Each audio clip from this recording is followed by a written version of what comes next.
Christians receive Christian greetings at this junction.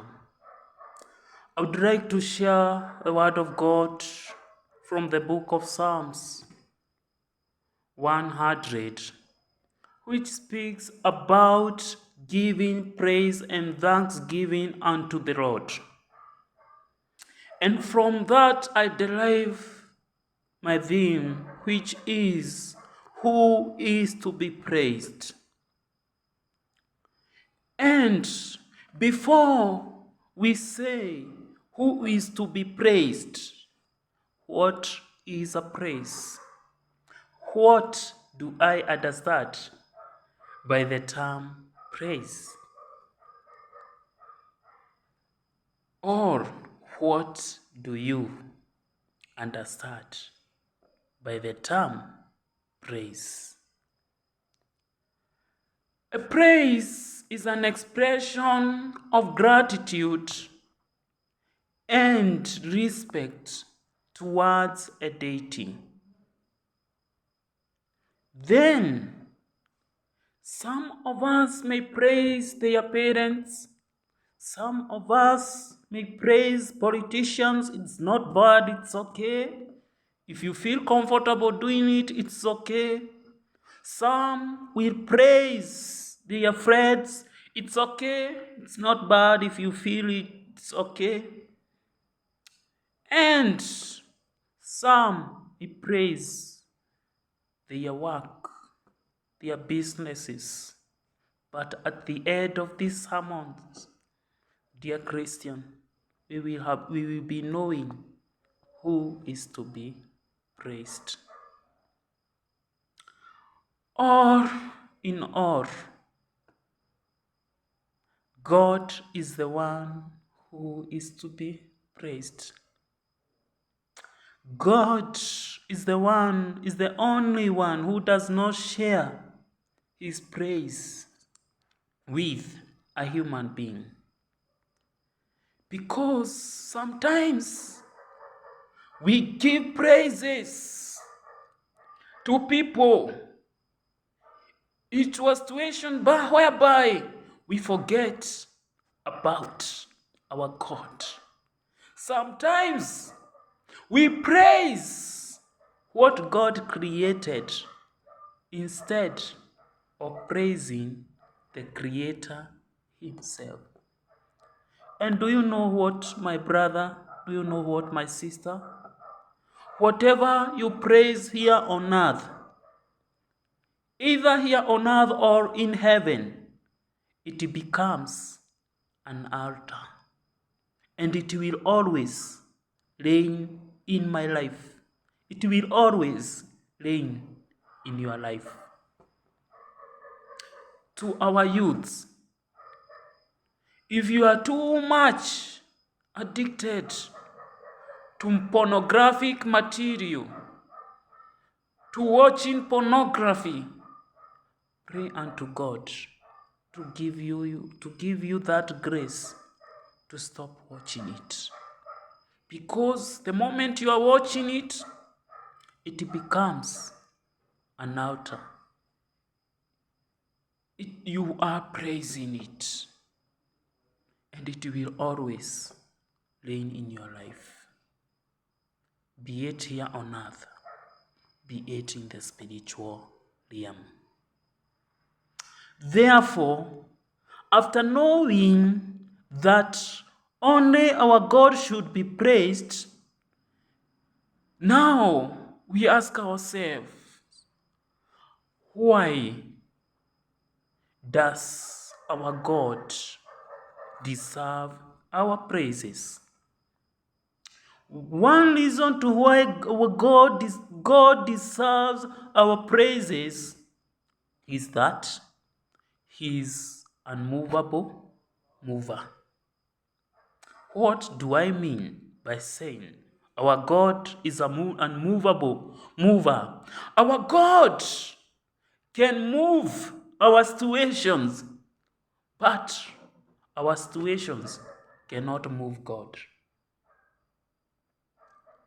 Our God can move all mountains,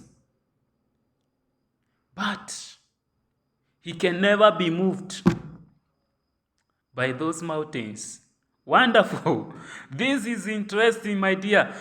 Our God can move our situations. Understand this. Our God can move our situations, but we cannot move our God's situation, or he can never be moved by our situations.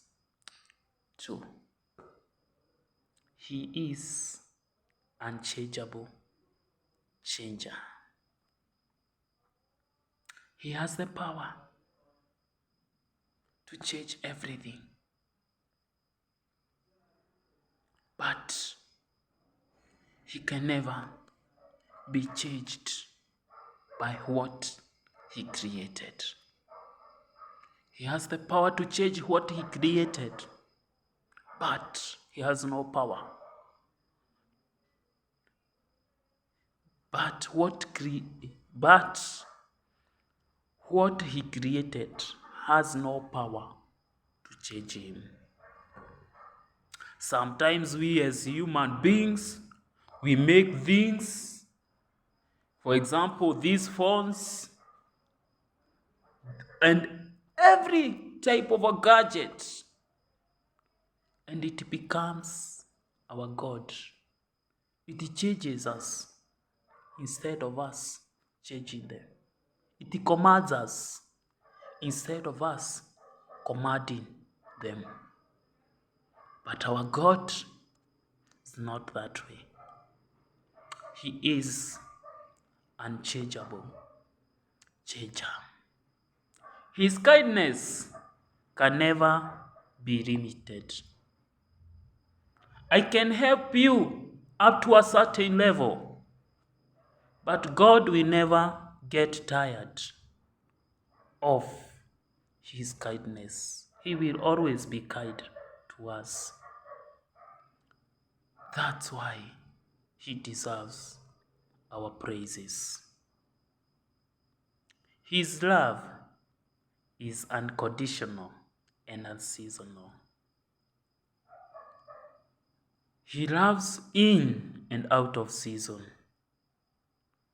He loves without a condition. What about us human beings? Sometimes we love with a hidden agenda. May it be not so in our lives. But may we love our God also unconditionally.